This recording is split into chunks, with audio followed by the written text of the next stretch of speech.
Yay, I made it. The show went long as expected, which is why I planned on having this at 9:30 instead of right at 9. So awesome. And thanks for anyone who's here. I don't expect many people to show up to this post Oscars stream. I just need to say some stuff about the things that won. So, long story short, I did okay with my predictions. I was too hope predictive in the animated short and animated categories, that's for sure. Uh, Spider-Man lost to Boy and the Heron, which is kind of surprising given the whole body of the Academy. I thought the generic Spider-Man picture would have won. So that kind of surprised me a little bit, but good for Boy and the Heron. I hate when people aren't there to accept their awards, and it happened two times tonight. Wes Anderson, for the one short I got correct for live action short, finally wins his goddamn Oscar after 25-ish years. Wes Anderson finally wins an Oscar, and he's not even there to accept the damn thing. That's shitty. Lily Gladstone losing is one I honestly, at this point, I was just hoping to win because I was right. Uh, but Emma Stone won, and she's the one I would have voted for. So I don't care that Emma Stone won. I'm extremely happy that she won because she was my favorite lead actress performance of the night. Most other things went the way I planned. My favorite win of the night, at least out of the things I got wrong, which was only a few of the non-short categories. Those are always a crapshoot, anyways. Was the Zone of Interest winning Best Sound over Oppenheimer. That was amazing. I am very proud of the Academy for having voted in such a way that they gave Zone of Interest a second Oscar for Best Sound. It's amazing. So, anyone watching, throw out your favorite wins of the night. What may have lost that you wish would have won, throw it in the comments and I'll read them as I go. I don't plan on being on too long, maybe till around 10 o'clock my time or so, about 45 minutes an hour tops, just a short little post thingy going through the categories and what have you. But let me know what you thought and if you're happy with the results. The only above the line category that had any suspense whatsoever was Best Actress, and it went the way I hoped, but not the way I predicted, like I said. Usually the one that wins before the Oscars at SAG, right before the Oscars, wins at the Oscars, but it didn't go that way this year. I'm going to pop in the comments here quick. Tim, yep, you did better than I did because you went for Emma. You were smart, I guess. And you just happened to go for Boy and the Heron, so you got a couple more right than I did. And he and I were both very happy that Poor Things took makeup. That was like a quasi surprise win that I went out on a limb for Poor Things. It won makeup, production design, which it absolutely needed to win, costumes, which it deserved, and makeup, which I was very happy about, and Emma Stone. So it won 4 Oscars. That is awesome. It won everything it deserved. That does not happen very often for most films. So let's keep going here. Muckman movies. Thanks for popping in. Happy with pretty much everything. Yeah, I'm glad Emma Stone won too. It's like I said, I like that's kind of why sometimes I predict the thing I don't want to win because either I'm going to be right or I'm going to be happy, and that's one of these situations. I'm happy Emma Stone won because that's who I wanted to win, and if Lily would have won, I would have been right and I would have been happy about that. So you can't lose. Happy as a yeah, whatever that means, right? Hi, Tiana. John Doe Juggalo, thanks for popping in. Emma was my favorite. Yeah, yeah, you know that. I was gonna make a joke, we were in, like, a chat thing about Florence Pugh being on stage and, like, well, she's at least in a Best Picture winning movie, unlike Emma, and then it clicked in my brain that Emma Stone was in Birdman, so I was like, "Oh, I better delete that before I post it and look like a dipshit." What's up, Johnny? Good chatting with you throughout the things. Dell, same goes for you. Zone winning sound was the best. That was oh god. If you haven't seen Zone of Interest, see Zone of Interest. It's yeah. It may have jokingly won my Hoot and a Half of 2023 award, but it is in all seriousness an incredibly well-made movie that is like a gut punch of a thing. Like it's hard to describe without, like, over describing what it is, because it's a very low-key, subtle movie, and the sound design its Oscar-winning sound design is brilliant. There's no other word to describe it.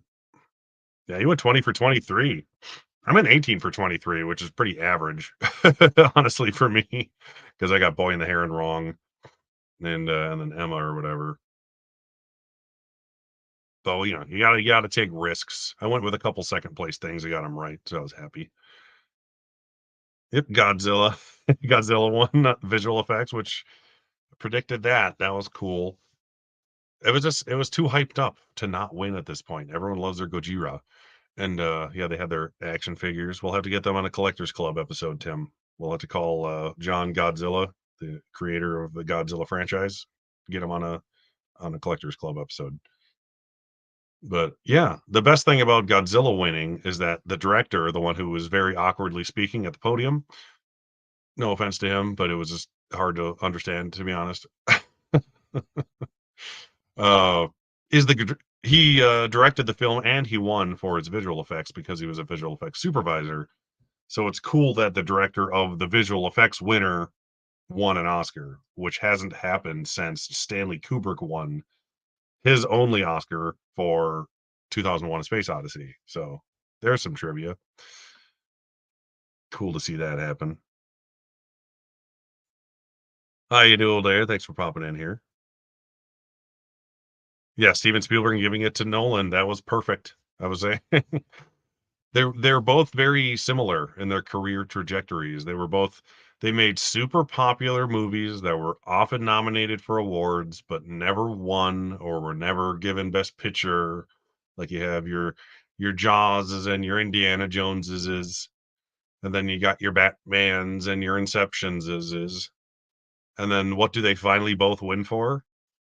Their gripping 3-hour long World War II epic biopic is what they win Best Picture and Director for. Almost 30 years apart exactly. So it's kind of funny how their Oscar trajectories are extremely comparable. And yeah, I've always said, I didn't make this up. I saw someone say this and I agreed with it. It was that Spielberg has always been more, or Nolan has always been more of a Spielberg than a Kubrick. So the more crowd pleasing he tries to be, he's usually a little more effective, and the more weird and quirky and independent he tries to be, like a Kubrick who's just kind of his own thing, his movies are usually less successful that way. So I thought that was a clever thing when I read that a million years ago. You're excited? Yeah, I mean, I haven't seen Boy and the Heron, and Miyazaki movies they're not my thing, but I have nothing but respect for the guy. So it's cool that he won a second Oscar. The first Spider-Man won. Cool. I'm sure the third one probably will. I think the fact that this was a part one of two thing kind of gave it a hiccup. And if Boy and the Heron wasn't in the race, I'm sure it would have won no problem. But yeah, I get why it didn't win. Yeah, yeah, it was a fairly well-paced show. It's weird because it seemed like it went by like faster than it should have, but it was still like 3 hours and 10 minutes long or something like that. I love they didn't do the clips. It's like the thing. There's 2 options, and they did one of the 2. You either show really good acting clips or you do the previous winners talking about the actors or the nominees, and they went that route, and I love that.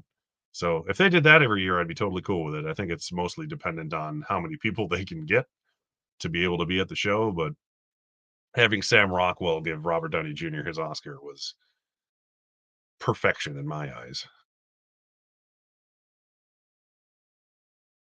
Boo the Academy leaving Treat. Yeah, yeah, Treat Williams was not in the in memoriam. We were talking about that. 'Cause he died in what, June or July, right?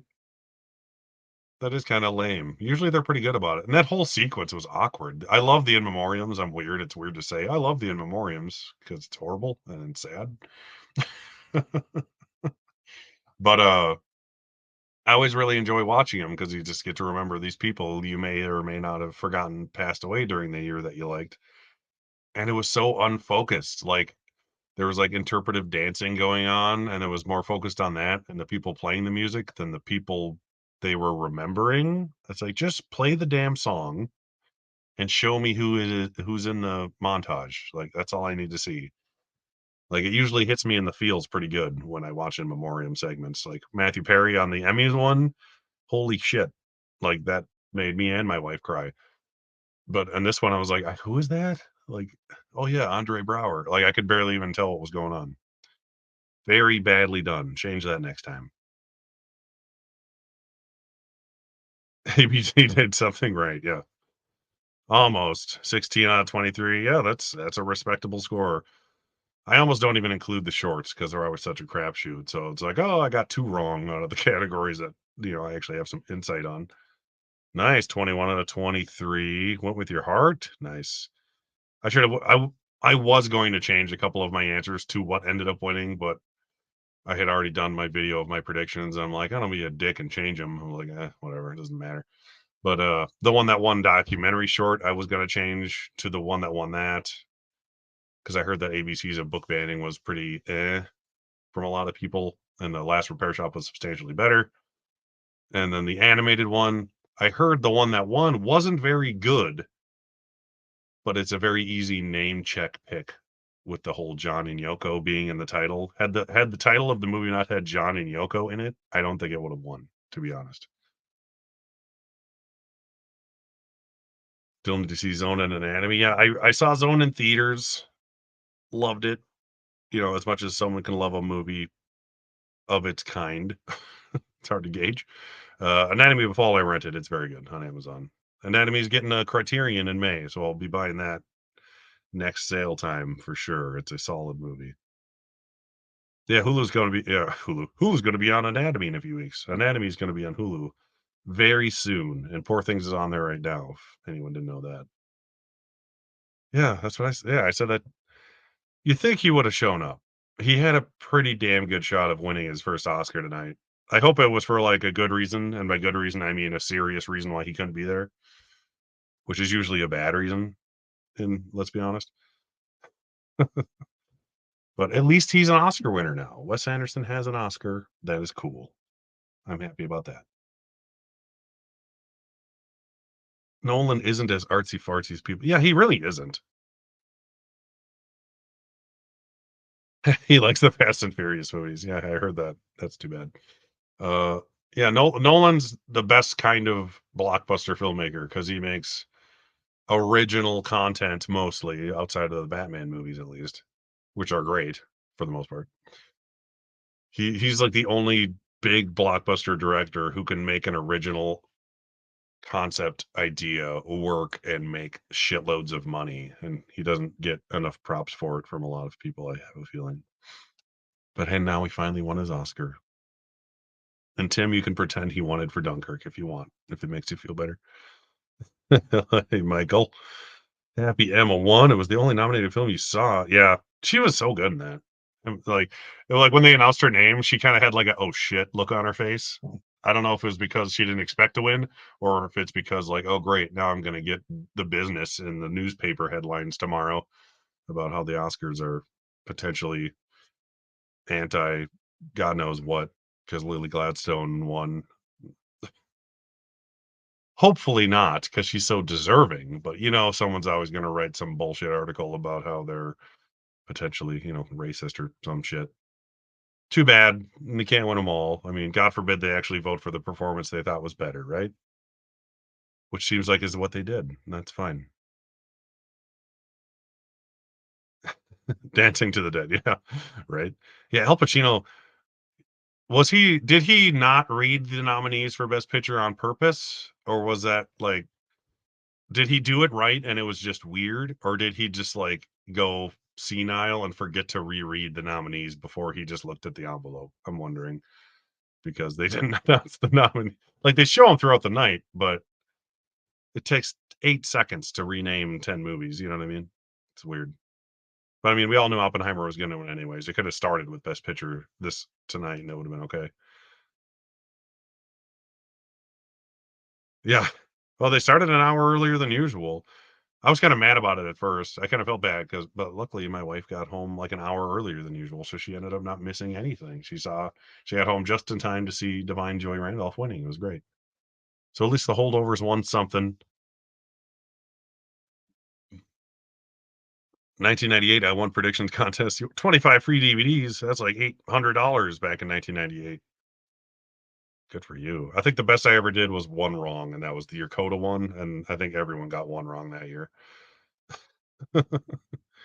Nice. I was trying to think, like, what went full, like, what goose egged out of the Best Picture nominees? Because Maestro lost Makeup. That was the only chance it had to win there. It lost to Poor Things, which I was happy because I predicted it. And it was just, Poor Things is just more interesting makeup.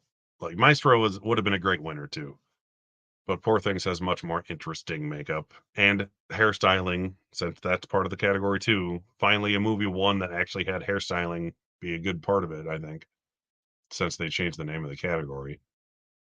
Anatomy of a Fall won screenplay, American Fiction won screenplay. American Fiction is great. I really enjoyed that one. Oppenheimer obviously won like 7 things. Zone of Interest won 2. Poor Things won 4. Killers of the Flower Moon. Goddamn. Past Lives didn't win anything, but it only had 2 nominations, so that was kind of a given at that point. Killers of the Flower Moon went 0 for 10 again. A third Martin Scorsese movie got 10 nominations and won 0 Oscars. Can't wait to make that video because I was gonna do it either way. Either it was gonna be the curse of the Martin Scorsese movie, where it gets 10 nominations and loses everything, which happened again, or Lily was gonna win and break the curse, and that didn't happen. So either way, it was good video making material. So yeah, I it's kind of hilarious to me that Emma Stone won just to keep that Martin Scorsese 10 nomination curse going that's been going on for over 20 years. Oh Lord. Now that Nolan's doing his next he has to be a raunchy comedy. He's doing a horror movie. That's what he said, right? Christopher Nolan wanted to do a horror movie, and the Coen brothers, my personal favorites, are going to do a horror movie next. Imagine an Oscars where you have a Coen brothers horror movie and a Christopher Nolan horror movie in Best Picture. That's the perfect Oscars for me. How about you guys? That sounds so good. You didn't see it? Didn't see the show yet? I mean, no, there wasn't anything like crazy, weird, and stupid. There's no slapping happening. If that's what you mean. Uh, the "I'm Just Ken" performance was pretty fantastic, even though it wasn't ever going to win best song. That was probably the highlight of the show, I'd say, as far as just fun entertainment wise.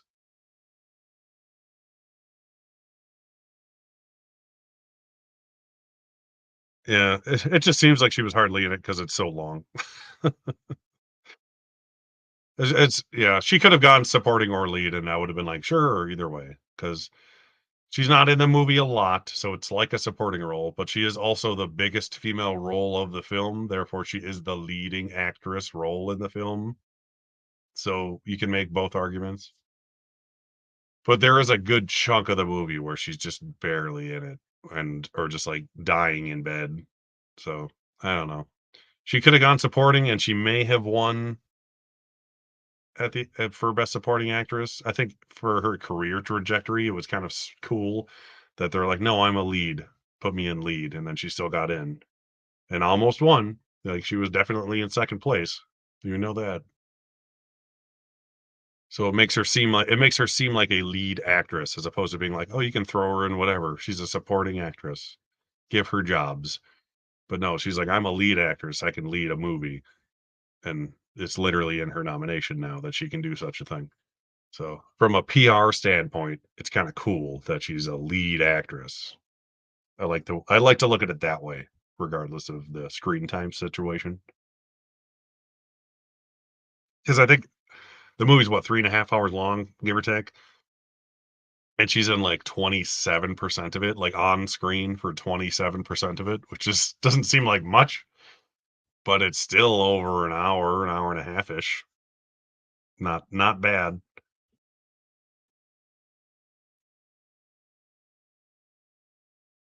Raunchy comedy. Lost my spot here. Sorry.